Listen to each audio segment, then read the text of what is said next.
아멘. 하나님께 영광의 박수 올리겠습니다. 깜짝 놀랐습니다. 네. 네.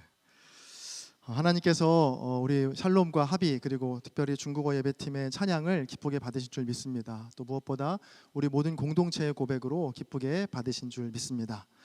자, 오늘 말씀에는요 10명의 나병 환자가 등장합니다. 이 나병이라고 하면 문둥병 혹은 한센병이라고도 불리는데요, 그러니까 피부에 염증이 생겨서 흉측하게 문드러지는 질병입니다.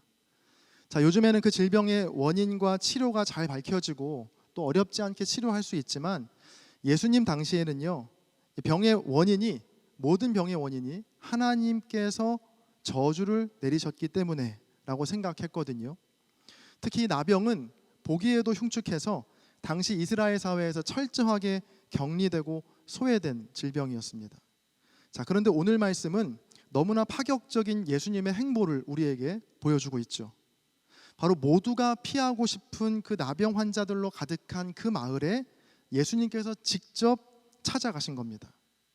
자, 그런 예수님을 본 10명의 나병 환자는요 예수님을 보자마자 일제히 소리를 높여 외칩니다. 본문 13절을 보시죠. 소리를 높여 이르되 예수 선생님이여 우리를 불쌍히 여기소서 하거늘. 자, 그런데 여기에서요 한 가지 흥미로운 지점이 있습니다. 예수님께서 나병 환자들이 모여있는 곳을 굳이 가신 이유는 뭐였겠습니까? 그들을 치료하시기 위해서겠죠. 자, 그럼 얼른 그들의 환부에 손을 대시거나 아니면 즉각 말씀으로 그들을 고치시면 되는데 예수님은 조금 엉뚱한 대답을 그들에게 하십니다. 14절의 말씀을 우리가 같이 한번 읽어볼까요? 함께 읽습니다. 시작. 보시고 이르시되 가서 제사장들에게 너희 몸을 보이라 하셨더니 그들이 가다가 깨끗함을 받은지라. 아멘. 예수님은 즉시 그들을 치유하지 않으시고요 제사장들에게 가서 너희 몸을 보이라고 말씀하십니다.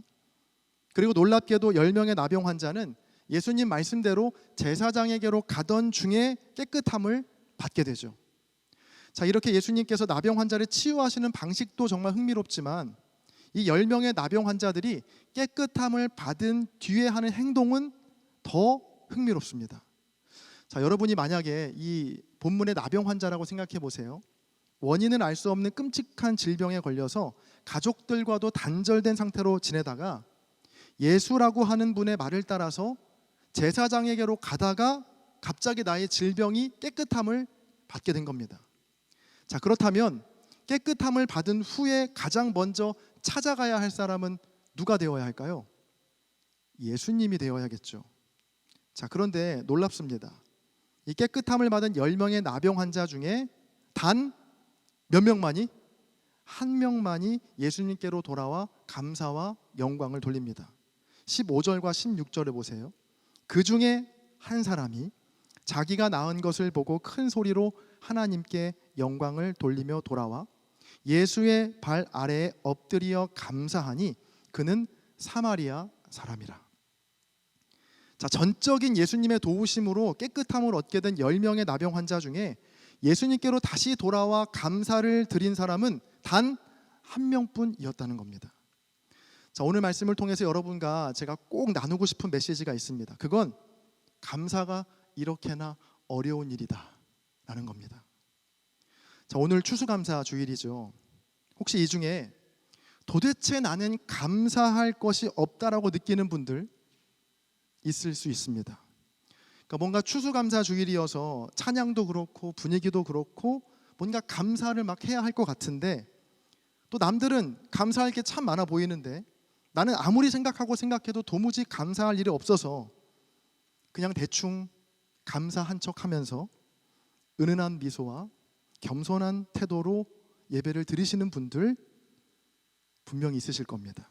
자, 그런데 제가 오늘 드리고 싶은 말씀은요 그런 여러분이 정상이라는 겁니다. 자, 오늘 말씀 보세요. 예수님 말씀 듣고 10명의 사람이 놀라운 치유를 경험했어요. 누가 봐도 예수님이 치유하신 거거든요. 그런데 깨끗함을 받은 10명 중에 예수님께 돌아와 감사한 사람은 단 한 명밖에 되지 않은 겁니다. 그래서 오늘 말씀의 제목을 이렇게 정해봤는데 같이 한번 화면 보시면서 읽어볼까요? 시작! 감사는 어렵다. 자, 감사는 정말 어렵습니다. 쉽지 않아요. 자, 그럼 왜 이렇게 감사가 어려울까요?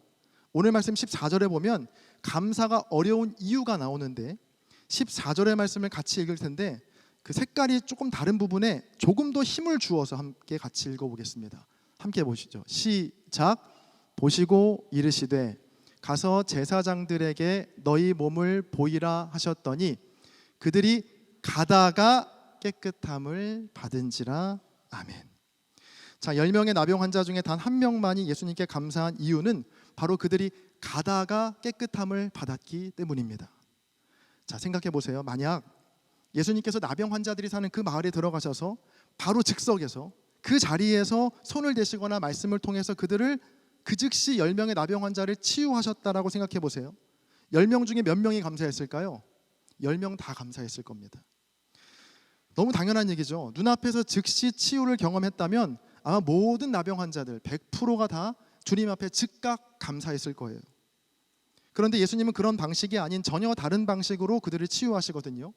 제사장에게로 가던 중에, 즉 가던 길에 깨끗함을 받게 하신 거예요. 여러분, 가던 중이었다는 게 아주 중요한 포인트입니다. 이 제사장에게로 가던 중에 많은 일들이 있을 수 있겠죠. 누군가를 만날 수도 있고요. 또 물로 몸이나 얼굴을 씻을 수도 있고, 또 계속해서 먹어오던 그 나병에 좋다는 약초를 먹었을 수도 있어요. 자, 그렇게 가던 중에 나도 모르는 사이에 깨끗해진 나를 발견하게 된 겁니다. 자, 그럼 어떤 생각이 드냐면 예수님의 말씀에 따라 출발했던 처음 그 일은 까맣게 잊어버리고 가던 중에 내가 했던 일들, 내가 했던 생각들만 남게 된다는 거예요. 어느새 예수님은 기억에서 사라지게 되는 것이죠. 여러분, 그래서 감사가 참 어렵다는 겁니다. 우리 삶은 대개 다 가던 중에 여러 변화와 기적들이 나타나거든요. 우리가 기도하는 그 시간에 기적이 일어나면 참 좋겠지만 대부분 그렇지 않습니다. 예배를 드리고 우리가 밖으로 나가서 삶을 살아가던 중에, 그렇게 삶을 살아가던 중에 많은 일들이 우리 삶 가운데 나타나고 일어나거든요. 자, 그래서 감사하기가 참 어렵습니다. 열심히 우리가 살아가던 중에, 최선을 다해서 걸어가던 중에 나도 모르는 사이에 벌어지는 일들이 대부분이라 이 변화가 주님으로부터 주어졌고 또 수많은 도움의 손길 때문에 가능한 것이었다라고 고백하기가 정말로 쉽지가 않거든요. 여러분, 이처럼 감사가 참 어려운 일이긴 하지만 또 아예 불가능한 건 또 아닙니다. 자, 그래도 추수감사절인데 명색이 목사가 감사 어려워요, 감사하는 마음에 들지 않는 게 정상입니다 라고만 말씀을 끝내면 뭔가 좀 이상하지 않습니까? 여러분, 감사가 어려운 건 맞지만 그럼에도 감사할 수 있는 방법, 우리가 한 가지 나누고 오늘 말씀을 마치려고 하는데요. 그 방법은 무엇이냐면 바로 멈춤입니다. 멈춤. 자, 가던 중에 나도 모르게 생기는 변화라서 늘 놓치기 쉬운 감사를 고백할 수 있는 유일한 방법은 바로 잠시 멈춰야 한다는 겁니다. 그러니까 정신없이 달려가던 그 걸음을 멈춰서 내게 주셨던 말씀을 기억하고 내게 생긴 변화들을 주의 깊게 관찰하는 일, 그 일이 우리 가운데 꼭 필요합니다. 여러분, 이건 그냥 하나님과의 관계뿐 아니라 일반 사람과의 관계에서도 매우 중요한 일인데요. 감사의 재발견이라는 책에서 그 저자는 감사하는 사람의 특징에 대해서 이렇게 설명합니다. 제가 읽어드리겠습니다.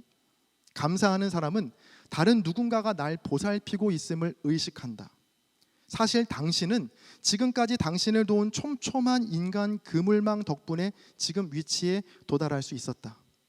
타인이 당신 삶에 기여한 바가 눈에 들어오기 시작하면 자아상의 지각 변동이 일어난다.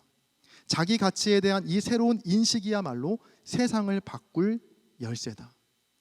여러분, 감사하는 사람은 다른 누군가가 날 보살피고 있음을 의식할 수 있다는 거예요.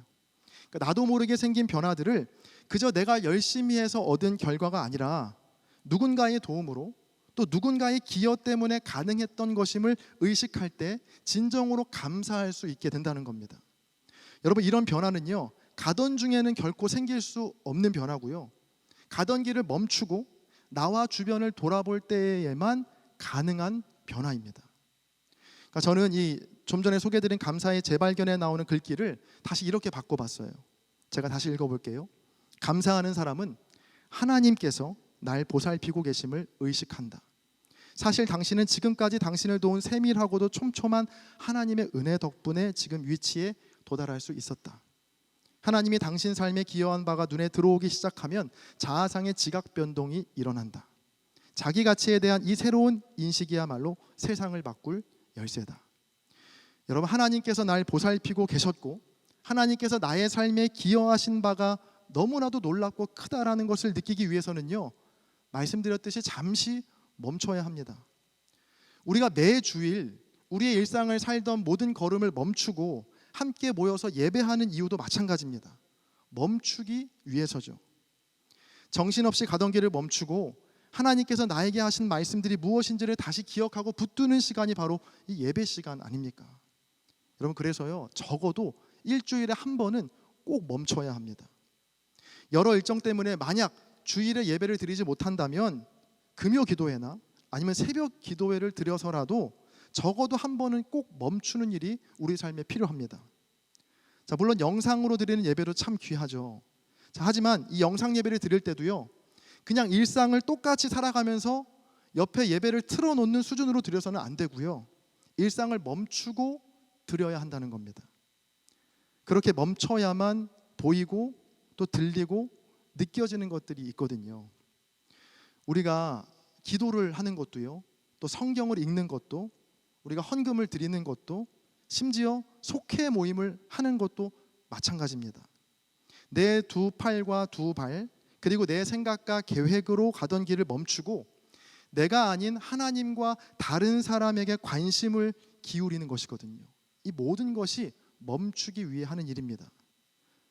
그런데 만약 우리가 열심히 기도도 하고 또 많이 성경도 읽고 또 헌금도 많이 드리고 또 속회 모임을 아주 열심히 한다고 해도 가던 길을 멈추지 않고 모든 관심을 그냥 여전히 나에게만 집중한다면, 그래서 나는 누구의 보살핌도 받지 못하고 있고 나 혼자 모든 것을 이뤄왔다라고 생각한다면, 여러분, 그 사람에게는 감사는 불가능에 가까운 일이 되어버리고 마는 것이죠. 여러분, 그러나 가던 길을 멈추고, 즉 나의 걸음을 멈추고 하나님과 다른 사람에게 귀를 기울이고 하나님과 다른 사람들이 내 삶을 보살피고 기여한 것들을 생각해보고 또 곱씹어보기 시작하면 여러분도 찾지 못했던, 미처 놓쳐버렸던 감사의 제목들이 하나하나 떠오르게 될 겁니다. 이제 말씀을 정리하겠는데요, 10명의 나병 환자 중에 단 한 명만 예수님께 돌아와서 감사한 이유는 바로 그들이 가던 중에 깨끗함을 받았기 때문입니다.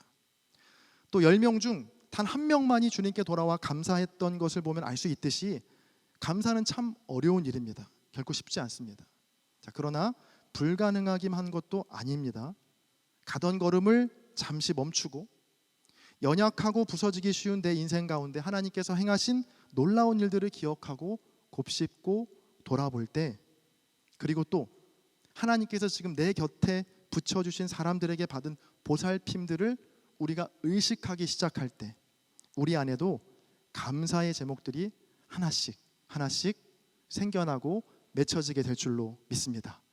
자, 추수감사주일로 보내고 있는 오늘, 우리가 혹시 잊고 있고 놓치고 있던 감사가 있지는 않았는지 한번 돌아보시고 우리 안에 다시 그 감사가 살아나고 생각나고 그러한 감사로 하나님을 기쁘시게 하는 저와 여러분 모두가 되시기를 주님의 이름으로 간절히 축원합니다.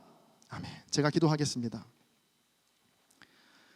존귀하신 주님, 늘 분주하게 무언가에 쫓겨 살아가는 우리를 멈춰 세우시고 예배하는 자리로 부르신 주님, 이렇게 나의 걸음을 멈추고 주님을 예배하는 것 자체가 얼마나 크고 놀라운 감사의 제목인지를 새삼 깨닫게 됩니다. 인생을 살면서 가던 중에 겪는 많은 일들이 우리 삶의 변화로 나타나지만 그때마다 멈춰서 하나님을 기억하고 하나님께 감사하는 복된 인생들이 되게 하여 주옵소서. 감사드리며 우리 주 예수 그리스도의 이름으로 기도합니다.